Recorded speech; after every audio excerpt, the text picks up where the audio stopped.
Hello everyone, a very good evening to all of you. Welcome to the Officer Adda 24/7, the special session of BRBL subject in which we are doing the case studies question and especially we will do the paragraph based question. Okay, so if you are new in this session, do not forget to subscribe and like the session. Okay.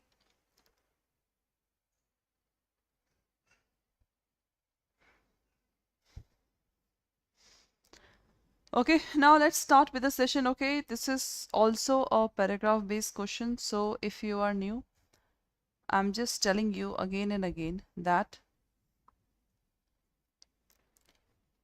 paragraph based question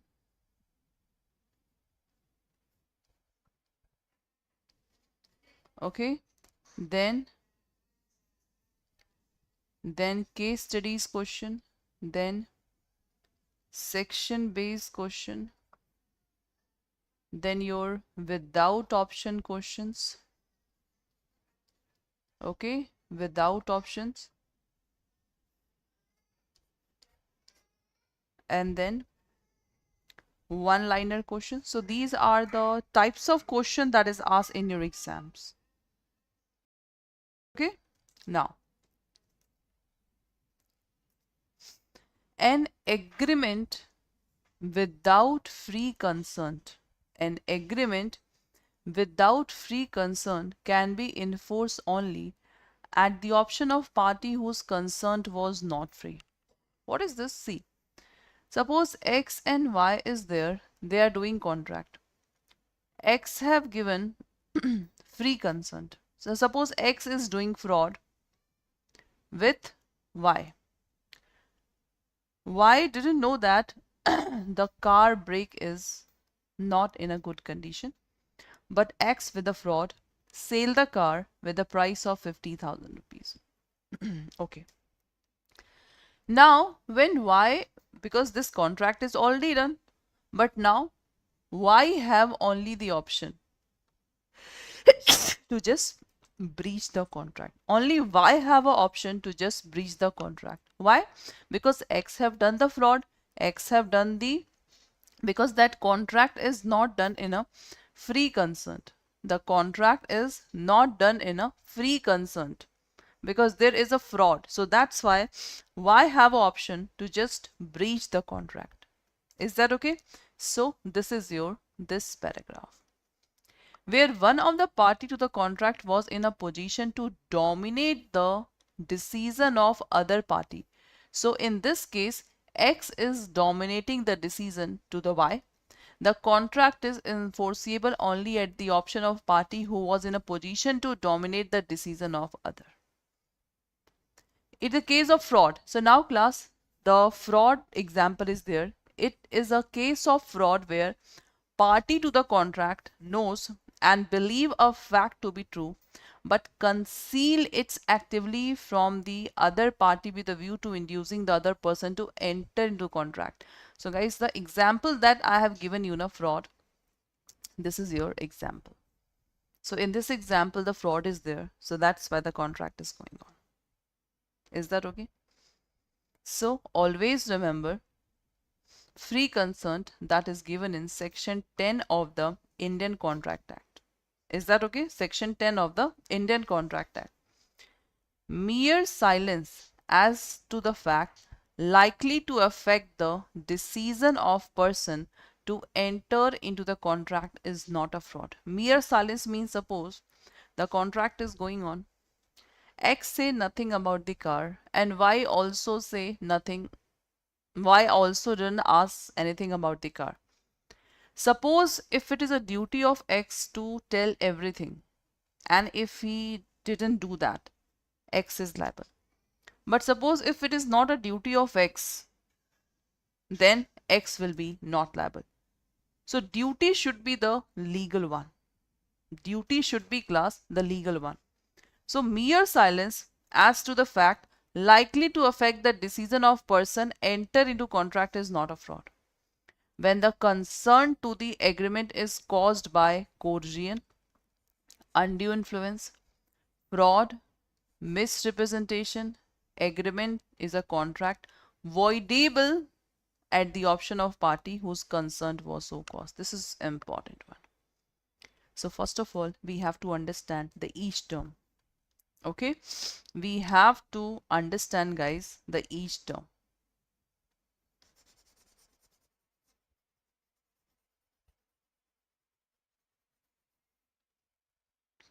Okay, what is coercion? Coercion means to threaten someone. Okay, undue influence, influencing or hypnotizing another, that is called undue influence. What is fraud? You are concealing something from the other party, that is called fraud. And misrepresentation, you are wrongly representing another person. So what is the basic difference between fraud and misrepresentation? So class, in fraud, the person is doing, we can say, intentionally.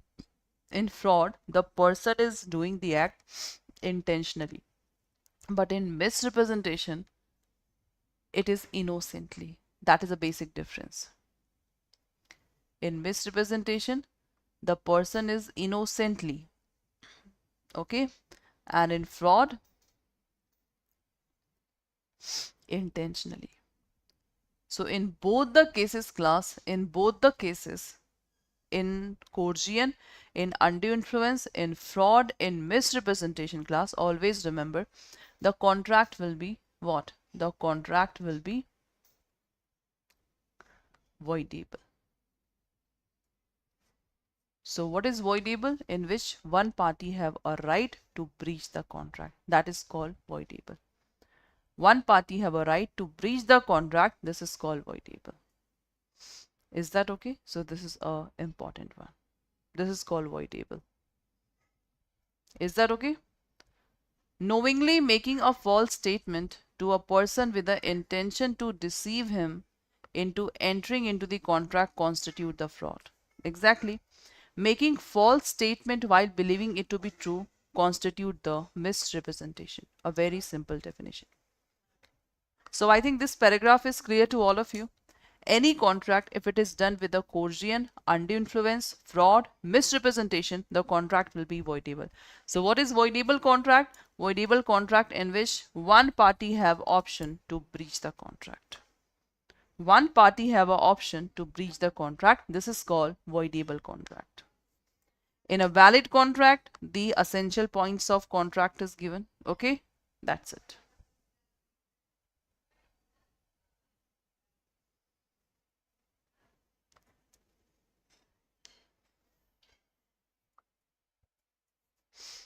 Is that okay? So this paragraph is clear now. Whoever commit an act which is forbidden by Indian Penal Code with a view to obtaining the consent of any person to enter into the agreement, he cannot get the agreement enforced by law, but the person whose consent has been obtained may get agreement enforced by law. What is IPC? That is Indian Penal Code. It's a Indian Penal Code. IPC basically define the definition of offense and its punishment. Okay, definition of offense and the punishment. So IPC define the various offenses and prescribe the punishment. That's the national law, class. IPC is the national law. Right now it is changed. Now it is called Bharatiya Nyay Sanhita 2023 because this act was of 1860. So that's why recently this act is now changed. Now it is Bharatiya Nyay Sanhita. Okay. Mere silence as to the fact likely to affect the willingness of a person to enter into the contract is not a fraud unless the circumstances of the case are such that on close examination it is found to be the duty of person keeping silent to speak unless silence is equivalent to speak. It means class C. There is some exception also. The last three sentence is basically the exception of the fraud. What is this? Suppose it is my duty to speak and I'm just keep silent. That is called fraud.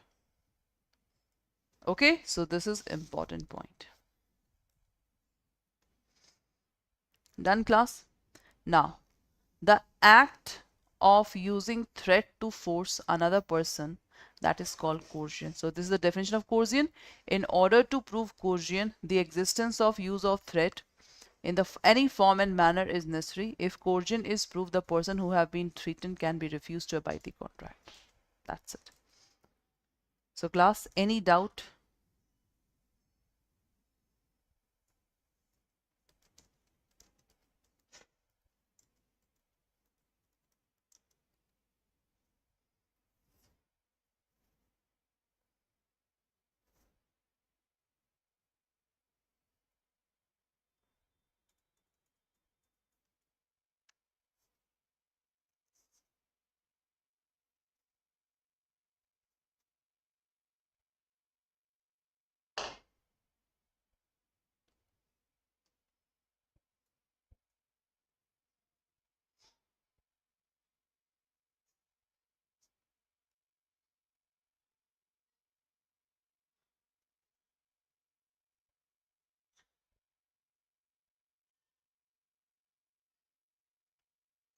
Is that okay? Now, A obtained the consent to B to enter into agreement by putting a gun on his head of B's girlfriend.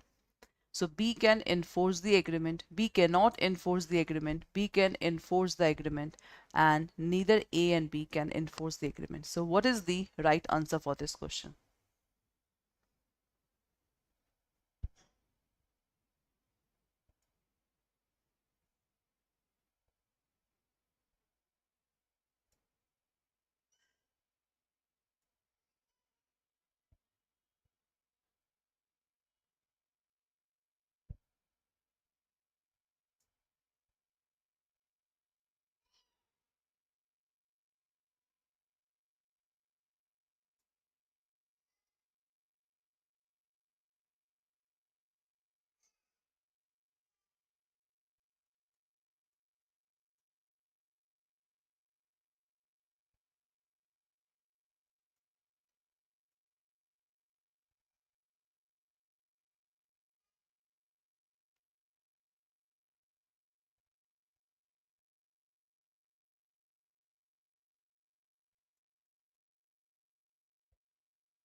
A obtained the consent of B to enter into the agreement by putting a gun on his B's girlfriend.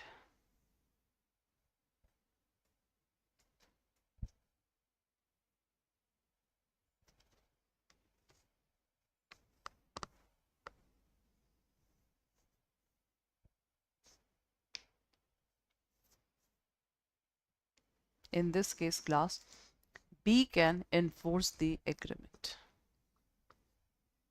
This is the right answer. Okay, cool.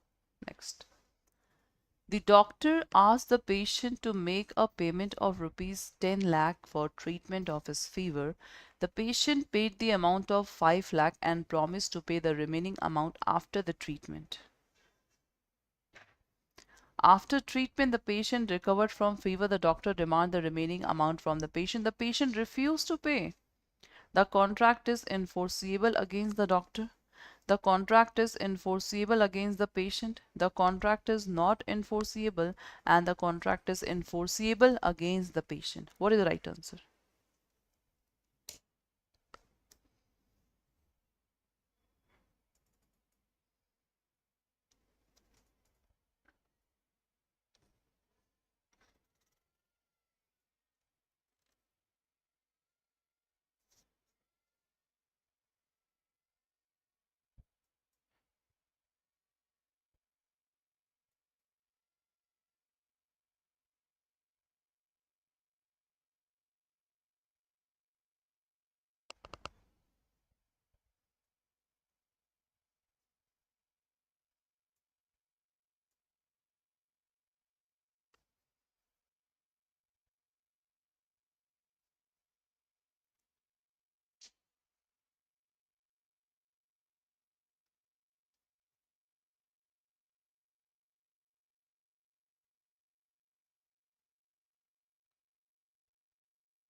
So class, in this case, the contract is enforceable against the patient because patient have to fulfill his promise.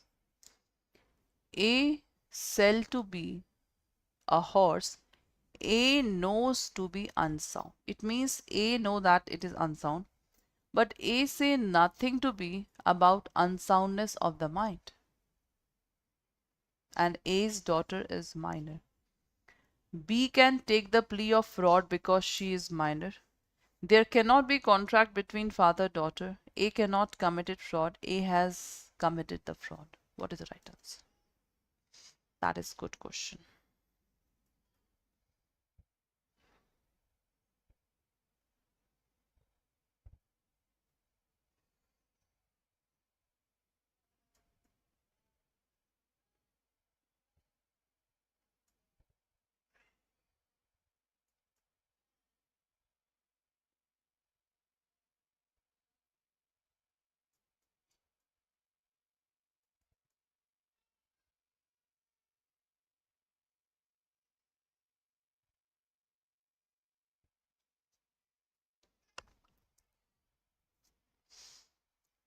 So class, in this case, mere silence of fraud is not a fraud. So that's why A has not committed the fraud. C is the right answer for this question. Is that okay? That's cool. Next. While taking a life insurance policy, in reply to the question by insurance company during the inquiry into the proposal, Zamir deliberately concealed the fact of his medical treatment for a serious ailment which he undergone only a few weeks ago. The act of Zamir did not amount to fraud, as disclosing the fact would resulted in exposure of privacy. The act of Zamir amounted to innocent misrepresentation. The act of Zamir did not amount to any misrepresentation. The concealment of fact by Zamir amount to fraud. Deliberately, that is intentionally, conceal, that is to hide the fact of his medical treatment for serious ailment.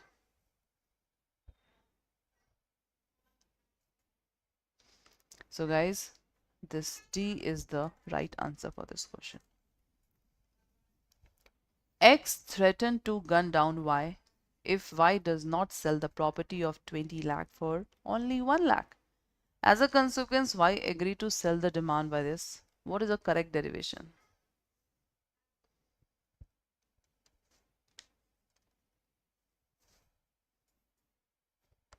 Very good question.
So class, for this one, the right answer is there is a contract between X5 which is voidable at the option of Y. Okay, voidable means Y have an option to breach the contract.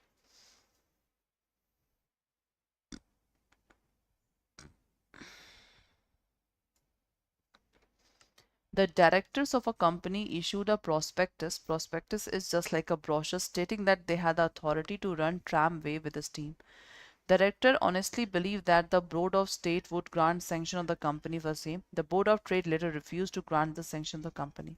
The directors are liable for fraud. They are liable for misrepresentation. Facts are not sufficient. Yeah, none of the above. Directors are not liable for honestly believe that, so that's why the directors are liable for the misrepresentation. Is that okay? This is the right answer. Next. A obtained the consent of B to enter into agreement by amounting to criminal intimidation under IPC. It's offense. A bring a case against B for performance of the agreement.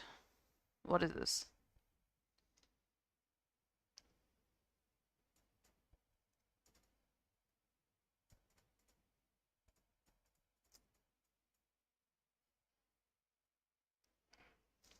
A obtain the consent of B to enter into agreement that's amounting to criminal intimidation or IPC. That's offense. A bring a case against B for a performance of agreement.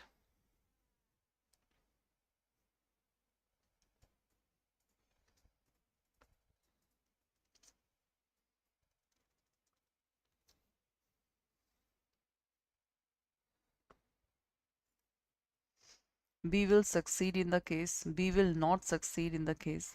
A may succeed in the case. A will succeed in the case. The right answer will be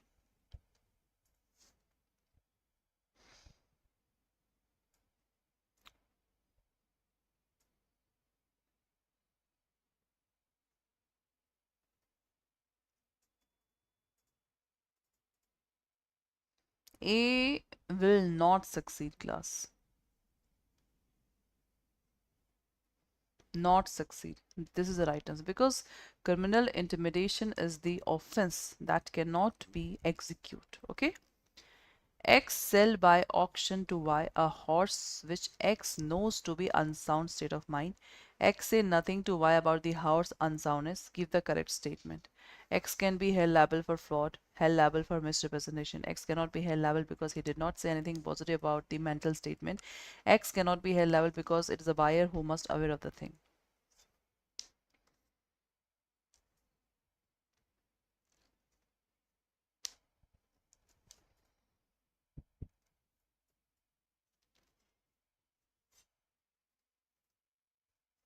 Here X can be held liable for this. Okay, and this is your homework. Okay, this is your homework that you have to give me. So guys, that's all for today's. And if you have not taken this CAIIB Increment Mahapack, so it includes CAIIB Mahapack plus Increment. So in Increment plus, we are giving the 4 compulsory books. Okay, then previous year question paper. Okay, then it's a bottle, diary, pen. In Mahapack, we are giving foundation batch, crash course batch, revision batch, and case studies batch. We are giving the mini marathon and Maha marathon of the previous session. Okay, we are giving ebooks, mock paper, etc. in the Mahapack. So if you want this everything, so you have to enroll in this batch by applying the coupon code that is Y391 for the maximum discount in this batch. Okay, so that's all for today's. Have a nice day. And here we also have a separate case studies batch also that is going to be start from 17th of May. So do not forget to enroll by applying the coupon code Y391 for the maximum discount. Thank you so much, class.